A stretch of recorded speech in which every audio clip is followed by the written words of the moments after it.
This is what happens when you decide to go live from Mexico. You might forget to put your people into the stream, but here we are, folks. It is July 22nd, 2024. It is a Monday. I am here in Puerto Vallarta, Mexico, and I am joined by the one and only C.H. Herms and Mr. John Arrington, the Dynasty Coach A. Folks, we are here with a 1 QB non-PPR, about as standard as it could possibly be mock draft.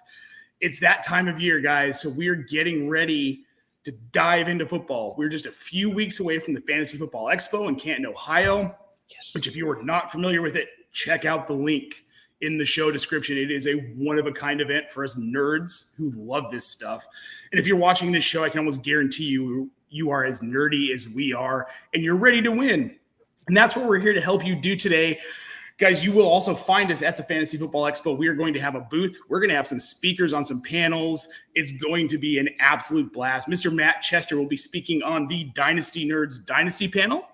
I will be there for the redraft strategies panel, which I'm very excited about. And then Eric Romoff will be speaking on the Underdog, DFS, and Best Ball panel on Sunday. Also, make sure you check out our booth. We're going to try and go live from our booth, so you can tune in on YouTube, check out the awesomeness. As long as the internet holds up at the Hall of Fame, we are going to be broadcasting Saturday and Sunday. Herms, I think we're pretty excited about that, right? Oh, dude, I'm hyped, especially because, not only is the Expo coming up soon, but that also means that the Hall of Fame game at that stadium has already been played. So it's like, you know what I mean? Like, dude, we're getting close to that too. Like, this whole thing is about to kick back into gear, and I am so here for all of this and to see everyone's beautiful faces and give you smooches. Yes. Guys, and I did not point out, and hopefully she's watching so I can make this right here.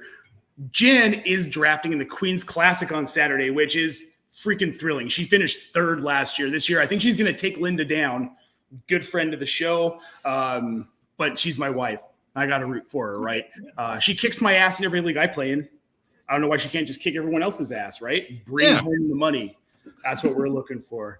All right, guys. Well, let's get to this mock draft here. Like I said, it is going to be a one quarterback non-PPR, about as standard as it gets.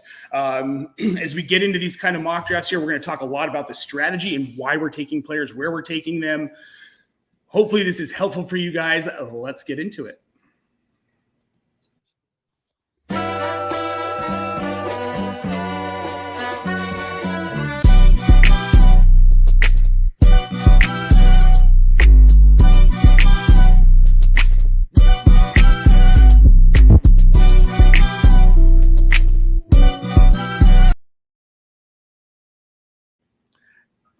They not like us. They not like us. They not like us. Dude, is that not the most fire song?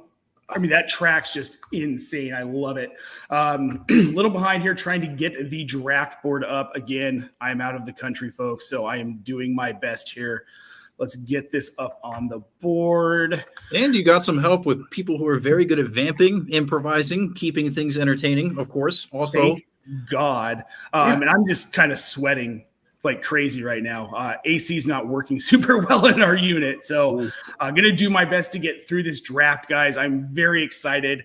I love being able to do this anywhere in the world, in fantasy football in Mexico, right? So let's get to this draft, get it started. Don't have my normal setup, so I'll be working a little bit off of my phone here. All right, guys, we are up with the first pick. We have got Vince Mapstone. All right, John, so you have mentioned you don't even really understand what redraft is. It's been so long. I mean, I've been playing redraft since 2000. So, I mean, I've been playing for 24 years, but man, I'll tell you what, I have definitely gone away from redraft. I still play a couple leagues every year, obviously Scott Fishbowl and then a couple home leagues. But I'll tell you what, it's the more I dive into Dynasty, the less, it's not even the less I care, but it's just like, man, it's just so hard for me to focus on both, Oh yeah, no, I get that. I definitely have kind of petered out of most redraft. The one thing I do definitely do is turn the sound off on my phone here while we're drafting. I still do Scott Fishbowl. I've got my home league. I do enough of it that I like getting the practice in here. So guys, let's get here. John, okay, what is your strategy going into this draft? One QB, where do you want to go here in the first round? Yeah, I mean, one QB, obviously non-PPR, your touchdown scores are going to be more important here. So, you're looking for the high-end guys like your Jamar Chases and your Justin Jeffersons and so on and so forth. Obviously some running backs, but a lot of them have already gone. I chose a later pick. I tend to do that anyway. Like I took 110 in Scott Fishbowl. I took 110 here. That's just kind of been my thing. So we'll have to see. It looks like I'm kind of guaranteed one of the top wide receivers here, or I could go for almost like a second tier running back. So we'll just have to see who's there. Oh, and you're muted. This is international streaming, right? So Herms, I want to ask you here, as your pick just came through, you went with Amon-Ra St. Brown. Now, had CeeDee Lamb been on the board here, would you have taken him at that pick over Amon-Ra St. Brown, or are you Amon-Ra over CeeDee right now? Dude, honest to God, they're the same to me. Like, CeeDee Lamb and Amon-Ra are a tier for me this year. Like, after them, things get a little bit more homogenous, so on and so forth. Like, I don't really have a true preference toward one or the other because they perform essentially the same function in each of their very high-powered offenses. But I think if we're thinking like, being a little bit more forward thinking down the draft, I guess I probably would have maybe preferred CeeDee Lamb because at the very least you can pair him with Dak Prescott. That's probably a pretty inexpensive thing to do. Whereas like in a format like this, I don't really know that I need a guy like Jared Goff. He's more of a super flex type quarterback. So I guess that would probably be the argument there. So, okay, you say Jared Goff is more of a super flex type quarterback, but he was QB 10 last season. Do you think he can't repeat that, Herms? I think of it more from the perspective, like, so one QB redraft is like, this is my thing. Like, I love it. Like a lot of my work that I've been known for has been for like dynasty stuff and all that too. But like in my heart of hearts, one QB redraft is my thing. And when I think about what a QB1 in redraft means, I needed to be a difference maker that can either just add so much with just rifling 4 touchdowns a game guaranteed, or they can run. In order to win this league, having one of those quarterbacks is what's important to me. So even though he will technically finish as a QB1, and I do like him a ton, for this kind of format, especially, 10, 12 teams, stuff like that, like, probably not so much. John, I want to ask you now in this same vein here. So we're talking about quarterbacks in one QB. Obviously, those guys who are second-tier quarterbacks are going to be greatly devalued in this format. That said, are you looking more at guys like Jaden Daniels? Are you looking at some of the younger guys, the legs guys, Lamar Jackson, Jalen Hurts? Are they at a premium in a format like this to you? Yeah, definitely. And you're still in the clock, just so you know. But yeah, absolutely. You're looking for the rushing QBs, the guys that can give you upside, because your Derrick Carrs in a one QB league just aren't cutting it. So I think you definitely. But it's at the same. In the same vein, it's a one QB league, so I don't want to reach for anybody. I don't want to go crazy for it. I'm okay if I have to end up with some of these like second tier guys rather than like reaching a round or two earlier than I feel comfortable with, as far as that goes. And I am on the clock here, and I'll tell you what, I am not loving all these options, but you know what? I am going to go. It's a non-PPR league. I'm going Derrick Henry, baby. It's got to happen. I'm a fan of that. I was thinking about it earlier, and I was like, no, first round's a little too crazy, but second round I'll be okay with it. Well, you know, and I think some people are maybe discounting what Derrick Henry can do in this Ravens offense because of the Todd Monken effect, right? This was a team that was supposed to be a lot more pass heavy last season. They were more pass heavy, but it wasn't to the level we thought we might see in a Monken offense. And now that you add a guy like Derrick Henry, he could be an absolute points monster in this format. I could see him even going in the first round in a standard league because he could be that impactful. Now, Herms, what's the earliest in this format you're willing to take a quarterback? When I came out with our one QB strategy guide on optimusfantasy.com, one of the things that I pointed out is generally speaking, if it's like before the 5th round, you're doing too much. But because of how much the position has changed and how much more like the rushing factor comes into everything, like we're getting diminished returns on the late round quarterback as time goes along, which means that you do kind of have to reach up a little bit. So like I tend to hover somewhere around like 6th, 7th round. Like, do I have to end up with Mahomes, Josh Allen, or Lamar Jackson, something like that? No, they're probably going to go way earlier. But I put myself in a position where players like, you know, Kyler Murray are potentially available to me, Dak Prescott, like we were talking about earlier, like guys that like can do a little bit of that thing, but aren't worth so much of a premium that you have to give up getting a good RB2 or wide receiver 2 on your team. So, John, I want to ask you this. When you're looking at this format and you're looking at an RB2, is that something that you are wanting to work on early in the draft, or is it maybe you're looking more like 5th, 6th round, you want to load up on wide receivers? I think it's going to be difficult in this format just because of the being non-PPR. So I think that I would probably avoid them, but it really just obviously is going to depend on who's available and all that kind of stuff. And Riggs is in the chat talking about Kyler Murray. Like, shh, come on, dude, just chill. We got plenty of time, baby. And you're still muted. He says Kyler Murray doesn't get talked about enough and love that Derrick Henry picked. Totally agree. And then Nubs also says he was going to go Henry if I didn't. So it seemed like the Henry pick was definitely most people are a fan of it. Okay, so John, I want to ask you this. Derrick Henry, how many touches does he get this season in Baltimore? You know, the thing is, I don't know if he's going to get like more touches than he's ever gotten or anything like that. I mean, I do think that they will rush a lot with him, especially. But I really feel like it's going to be more, high opportunity, like big opportunities for him as far as the touches. Obviously like your 3rd and shorts and stuff like that, but then obviously goal line and things of that nature as well. So, I mean, I would love for him to have, 1,500 yards or whatever rushing, but I don't even know if I feel like that's necessarily going to happen. I just feel like he honestly might have a legit shot at 20 touchdowns. And you can't say that about too many running backs right now. No, and that is completely fair. And I think that's where my value with him is too. It's not necessarily volume or yardage. It's going to be the work that he does at the goal line. And if you're in a league where there's a premium on first downs, I think Derrick Henry is going to be a cash cow at ADP in those leagues because he's just that good short yardage guy. And that was something Baltimore kind of lacked in their backfield last year between J.K. Dobbins not really being fully healthy all season, Gus Edwards being Gus Edwards, Justice Hill being Justice Hill. They didn't have that power. This is a dangerous Baltimore team.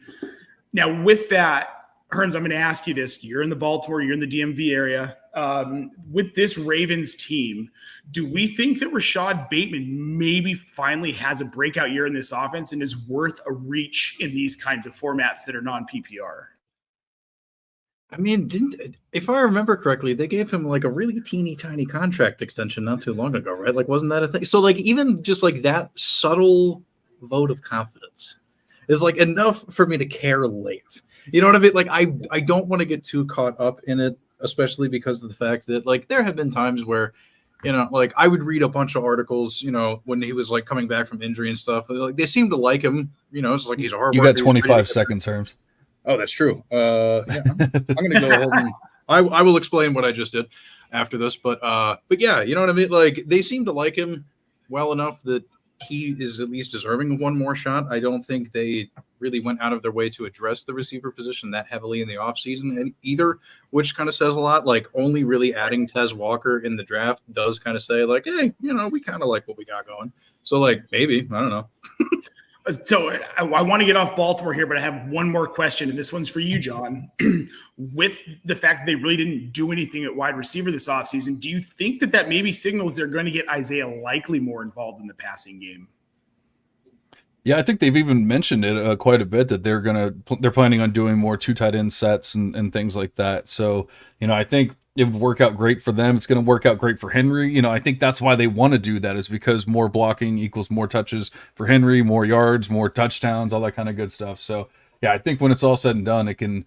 I think it makes a lot of sense for them. Like, they don't need a third wide receiver out there. Like, Lamar Jackson's not throwing to the third wide receiver. Like, come on, he's throwing it to Zay Flowers, or he's throwing it to Mark Andrews, or Derrick Henry's running up the middle. Like, that's it. But yeah, Flowers, Omega is one of the biggest Flowers fans, only behind me, of course. But yeah, he's a big fan, even though Bateman is getting a lot of hype again, and I just don't get it, man. Look, I was screaming last season. I liked Zay Flowers going into the draft. Boston College is one of those weird situations where you kind of understand that you don't see the full talent of players because of the system and the school. That said, I loved Zay Flowers. And when he went to Baltimore, a lot of people were really down on that, including my former co-host from In Between Media, Seth Woolcock. And I just have to say, I was stoked about it. Now, I don't know that Flowers is going to live up to his ADP this year. But, John, I was right there with you. I am a Flowers stan big time. Now, Herms, I want to ask you here, looking at your draft, Jalen Hurts in the 3rd round. I love that. I love that. Would you go Hurts over Allen? Would you go Hurts over Lamar Jackson? Jalen Hurts is probably going to be my top dude. He's that guy. I love him. And I also think that, like, the addition of Kellen Moore as offensive coordinator is going to open up a lot of really interesting things for them. Like, the thing that people kind of worry about, and we've talked about this at times on this show before, like, the tush push going away is a minor concern, but that is a very, like, short yardage play and doesn't really impact the majority of their scheme and, like, what the playbook is and all that stuff. So, like, I'm not worried about some of those things not being there. And I'm also not worried about an offense that's gaining Saquon Barkley. Like, for no offense to the wonderful contributions that we got from both DeAndre Swift and Kenneth Gainwell at times last season, but Saquon Barkley is like the dude. He's one of the only players in the league that you can just say his first name only and casual fans are going to know. You know what I mean? Like, when you're that level of a player, you know that things are going well for you. Right. But the most important reason I've decided to do this, despite the fact that I said earlier I wouldn't take one before, like, the 6th round or something, is because my home league is a 2-keeper league, and 2 of my keepers are maybe going to be Jalen Hurts and Amon-Ra St. Brown. So I'm really just doing this as a me exercise. But Sure. So we've got a comment in the chat from Riggs here. He wouldn't personally take Hurts over Lamar, but, I mean, you did make good points. I think I'm on the fence with these 2 quarterbacks. We know how talented Lamar Jackson is. And a few weeks ago on our mock draft show, Herms, if you remember, when we were talking to Ryan Wormley, he thinks that this could be another MVP season for Lamar. But from a fantasy football perspective, John, I'm going to throw this one to you. Even if Lamar Jackson has an NFL MVP season, do you think he has a better statistical fantasy season than Jalen Hurts? I mean, if he has an MVP season in a season where, like, every QB doesn't get hurt like last year, then I would think that he probably does outscore Hurts. I don't see that happening, especially we just talked about how excited we are for Derrick Henry. Mark Andrews is back, but, like, they're gonna, if we're thinking 20 possible touchdowns for Derrick Henry, that's not leaving nearly as many touchdowns for Lamar as we've seen in the past. And I just think that everything's going to come down a little bit for him. But it's also what the team needs and the team wants. We saw what happened to him in the we saw what happened to Lamar and the Ravens in that playoff game where they just kind of got just outplayed, and like they needed a running back and they didn't have one, and so now they have that. I think that's what they want to get more to, like a balanced thing, not to say take the ball out of Lamar's hands, but like just not have it all be on his shoulders, Well, and I think that any good offense and any good front office wants to do that for their players. Now, do you think that's a little bit of why we see Saquon now in Philly? it seemed like an odd signing to me at the time, just because you've got Jalen Hurts, you've got those legs. So why spend the money on a big name back? Why not just keep DeAndre Swift around at a much bigger discount than what you're getting Saquon Barkley for? Because DeAndre Swift wasn't hurting the Giants. That's why. DeAndre Swift wasn't hurting anybody. Let's be well, honest. I'm just saying, like, you know, but you see the Hard Knocks episodes now where they're like, we got to keep Saquon, blah blah blah, and then Philly just swoops in and takes him. Like Saquon could never touch the field, and they'll probably still take a dub. You know, like Philly's feeling pretty good about that one. Okay, you know, I want to bring something up. The Giants. There was a quote from Darren Waller, basically saying that, of course, Daniel Jones sucked. We couldn't protect him. Our offensive line was awful. I mean, what do you expect? He's a good quarterback. Herms, I'm going to throw this one to you. Do you think Daniel Jones is a good quarterback, and are you willing to risk taking him as a QB1 in a format like this, just on the rushing upside that he presents? No. And for those Spanish speakers out there, no. That is also not really what I'm trying to go for. It's fascinating. The thing that like he's allegedly like super good at is also one of those things where like he's cut down on this as his career has gone along, but like the dude also like fumbles low key like kind of a lot. So like that's also super frustrating. And then as I've brought up many times in the past, being from the DMV area, I've witnessed the Washington Commanders trot out quarterback after quarterback with zero offensive line, and it's the same story that tends to repeat itself over and over again. The Giants are now kind of just in that lull themselves, but like hopefully like they've addressed it like a little bit the past couple of off seasons. Maybe we'll see how it goes, but nothing there has happened enough to the point where I feel as though the entire offensive ecosystem's lifted. Like that's not where they're at with that stuff. So Daniel Jones is just somebody I'm never thinking about at any time. And that's fair. I don't think anyone should really think about Daniel Jones that often. But John, is there a chance that Drew Lock could actually take that starting job from Daniel Jones in camp? We've heard the chatter. No, I mean, Daniel Jones is not good. And also, like, I would even say I had them, as far as Locke and Jones, I had them rated or graded very similarly when they were coming in. But, like, Locke has done nothing besides maybe one game with Seattle to show us that he actually deserves to start. And even though Daniel Jones is not a good quarterback, he's shown us that he can be a decent quarterback and, you know, like keep drives alive and stuff. Now, like Herbs was saying, he can also fumble away drives and throw away drives and do that as well. But I don't think that Locke has shown that he can do anything. So to say that he's going to steal the job, it's going to probably be more for like injury purposes or anything like that. Or if somehow they just go on like a terrible run where they lose like 7 straight games or something, which is definitely possible, but I don't think it would be in training camp at all. Yeah, I would be really surprised. And as someone who has seen Drew Lock since his rookie season, Daniel Jones isn't great, right? But what Daniel Jones has that Drew Lock doesn't have is legs. Drew Lock can't run. He can dance, but he can't. He just can't put it together. Yeah, he can tango. He can hip hop. He cannot run. So I think Riggs, where are you? Now we can talk about Kyler Murray, baby. Now we can do it. Now we can talk about Kyler Murray. I do look, dude. Getting Kyler Murray in the 5th round of a 1 QB league, and with what we know he can do in this offense, you've added Trey Burton. You added Marvin Harrison Jr. This is going to be a very potent offense. I think that Kyler Murray could be a guy that Trey McBride. Trey McBride. You said Trey Burton, and I was like, wait a second, that's Trey not Burton. right. No, Trey McBride. It's oh wow, yeah. The name sounded right, so I didn't even it didn't even register. I was like, yes, that's a tight end, of course. Trey McBride, of course. I think this could be a very potent offense. Now, Marvin Harrison went in the 2nd round. You got 10 seconds, Nate. Is that a good value for him? Well, I'm glad that you bring up this topic to me because this is actually something I've been doing a little bit, really just trying to do my annual research and catch up so I can, do the things I need to do to put together my redraft rankings. So I'm working through the NFC right now, and I actually started with the Cardinals, and a couple interesting notes about them. They had the 2nd highest target rate to tight ends last season, which is just ridiculous. 32% of the time you're looking to that position between what our friend Trey Burton McBride was able to do at the end of last year and Zach Ertz toward the beginning of the season. That was definitely something that's important, but I'd also like to point out, and some of this is definitely skewed by the fact that they had to start half the season without Kyler Murray, but they were second to last in pass rate over expectation at -6.5 last year.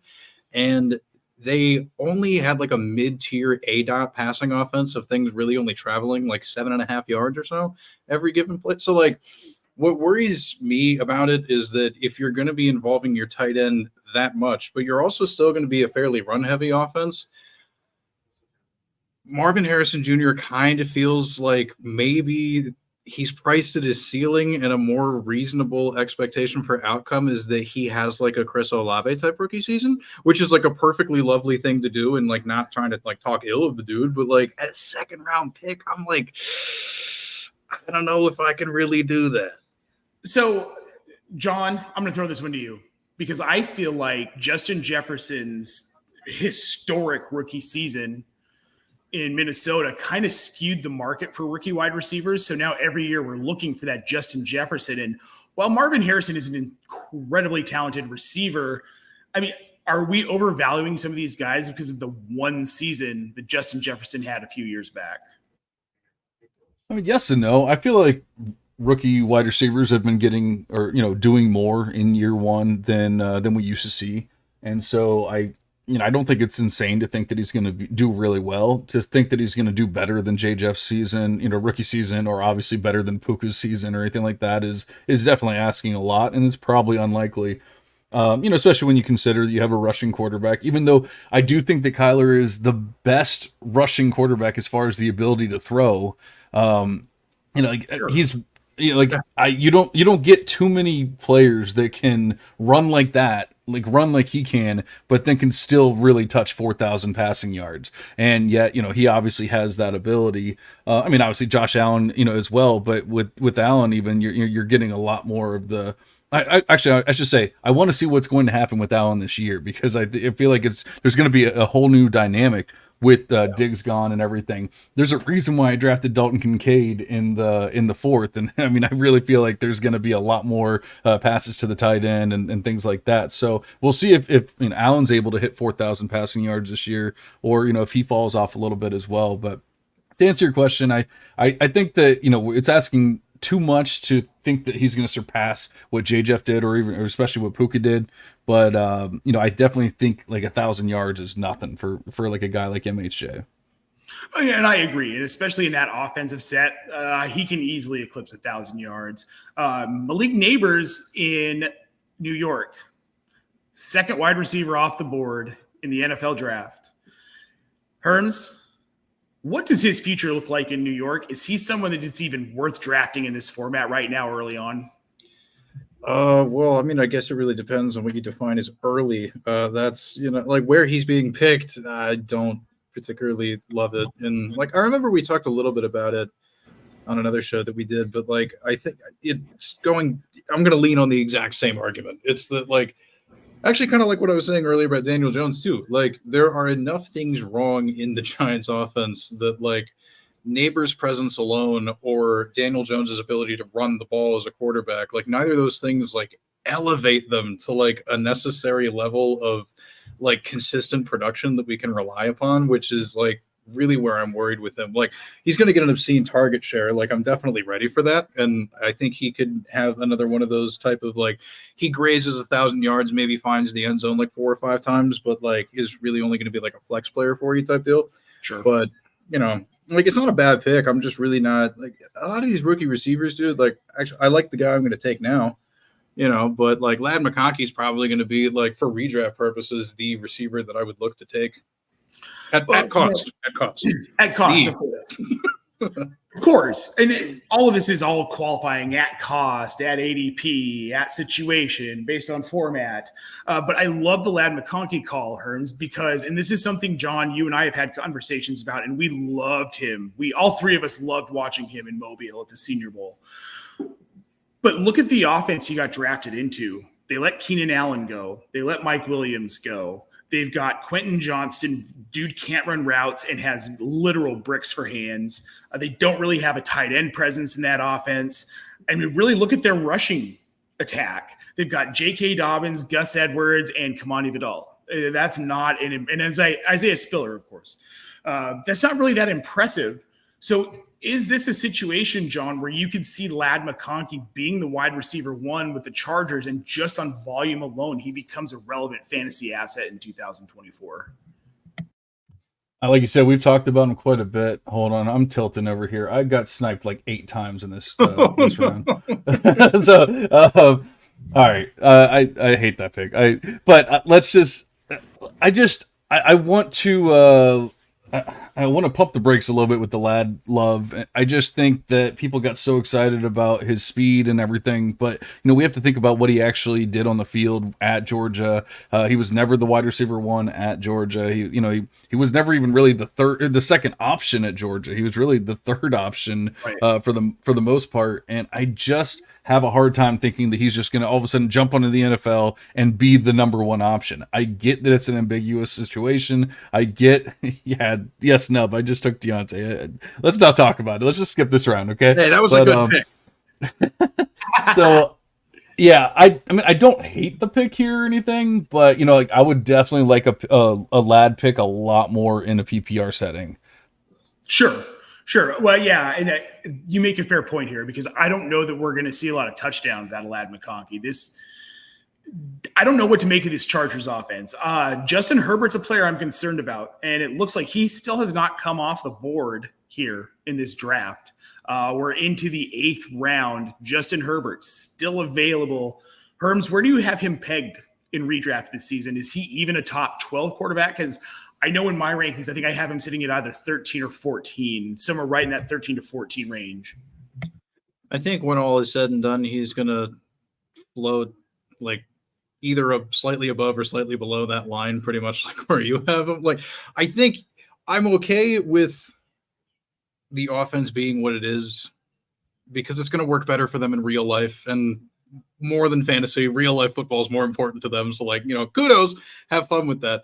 But I'd also like to point out that, especially like we look at like the type of stuff that they did at Michigan, with that offense, the passing game, and then also at times in the past with Greg Roman offenses, like the little slot receiver can like do something in that, you know what I mean? Like, it's not impossible on like both instances in their coaching histories. Like, that is a specific receiver role that can thrive. So like that would be my only little pushback to McConkey, but like otherwise, generally speaking, I agree with all of it. And that does kind of impact my opinion of Justin Herbert. Like, in this type of format, dude, I would maybe take him in like the 10th, something like that. Like, I'd be chill with that. Like if you really just waited on quarterback and that's, like it was your prerogative to do something else, take a tight end early, blah, blah, blah, blah, blah, then like, yeah, dude, absolutely fine. But it's not going to be a game changer move. Sure. All right, John. So I want to ask you about your team real quick. Now that we're getting here into the 8th round of this draft, Garrett Wilson, Derrick Henry, Joe Mixon, Dalton Kincaid, Kyler Murray, David Montgomery, Deontay Johnson, Jameson Williams. The Jameson Williams pick is the one that I want to ask you about. I really like him this season. I think that he has a chance to, maybe jump into the wide receiver 1 tier in this offense. They could have 2 receivers in that tier. I think it's entirely possible. Where do you have him sitting in your rankings right now? Is he a top 12 to 14 wide receiver, or do you have him maybe more reasonable, like 22, 23, 24, somewhere around there? Yeah, I definitely don't have him top 12. I mean, especially in this format with non-PPR, I'm looking for touchdowns. I'm looking for big plays, yardage, things like that. And Jameson Williams can definitely do that. We've seen it happen in small samples, but, we just haven't seen it all be put together. Now, that being said, everything that we've heard from the coaches this offseason has been amazing, and that's the first time we can say that. He was completely injured. He couldn't do it in year 1. Year 2, he was dealing with the suspension, all that crap, and now they're saying he's got his head on his shoulders, he's doing all the right things, blah, blah, blah, blah. So I really do think that he can be that big play threat in one of the best offenses in the NFL right now, and so that's why, like, I love taking a guy like Garrett Wilson, just a confirmed stud. Then now I'm not the biggest Deontay Johnson fan, but I felt like it was, kind of necessary where I took him, and like, he's a safe player at the very least. And then getting an upside player for my wide receiver 3, and then obviously I'll have some backups and all that kind of stuff as well. But getting that combo, I just absolutely love there. It's a really good combo. Now, Herms, I want to ask you about your draft board here. I really like your receivers. My only concern is T. Higgins. Do we think he stays in Cincinnati? Do we think he's a featured part of this offense with Tyler Boyd gone? At this point in the ball game, like, I'm pretty sure he signed the tag. I'm pretty sure everything's just is what it is. He can request a trade and do whatever all he wants. But like, if all things are just going to be normal, like, those are concerns that I have about his future. But since I'm only drafting him for 2024 in this scenario, I don't understand why it is that he's fallen so dramatically.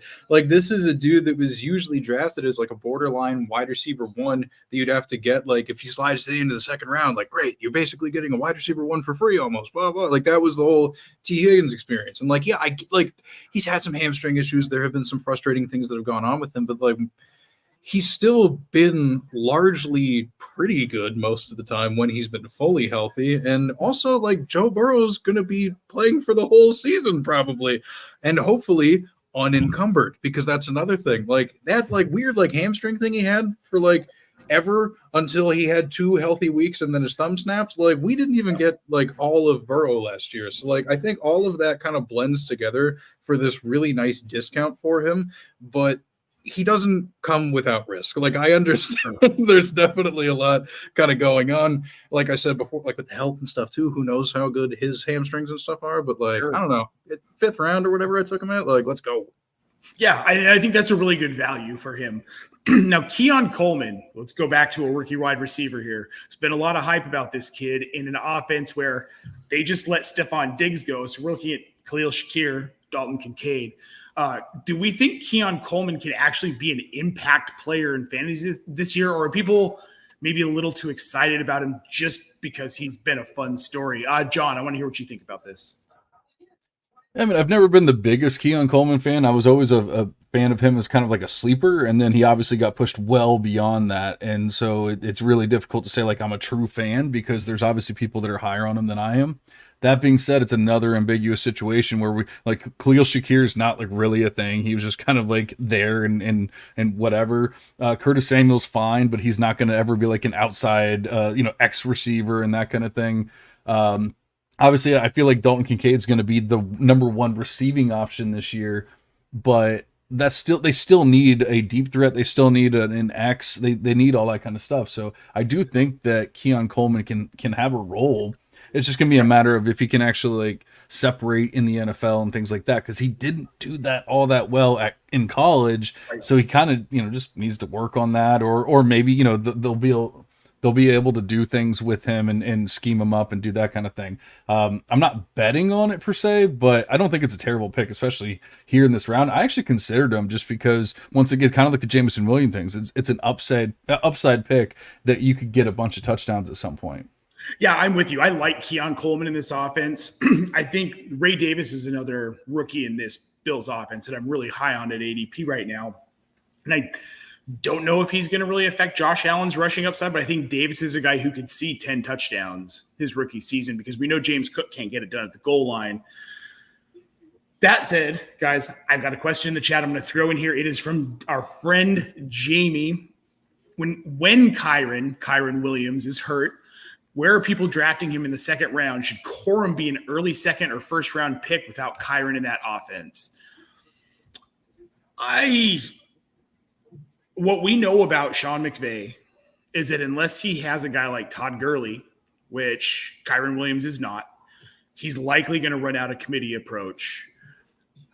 John, what do you feel? How do you feel about Blake Corum right now, especially in a format like this where you're going to need touchdowns? Do you think Blake Corum can get you that value? It's really tough, man, because I love Corum, the player. And if you want to talk about touchdowns, like that dude knows how to score touchdowns. Like that is his job. And if you've seen recent pictures of him, like holy crap. But I just feel like for whatever reason, it's going to be Sean McVay is going to do Sean McVay things, and they like who they like, and they're going to put on the field who they want to put on. And as long as Kyron's healthy, I really think it's going to be Kyren Williams. That doesn't mean that I think that he's this amazing player or anything. I always thought he was good. I didn't think he was necessarily like league winning good or anything, but he was a player that I wanted on my rosters. When he was a rookie.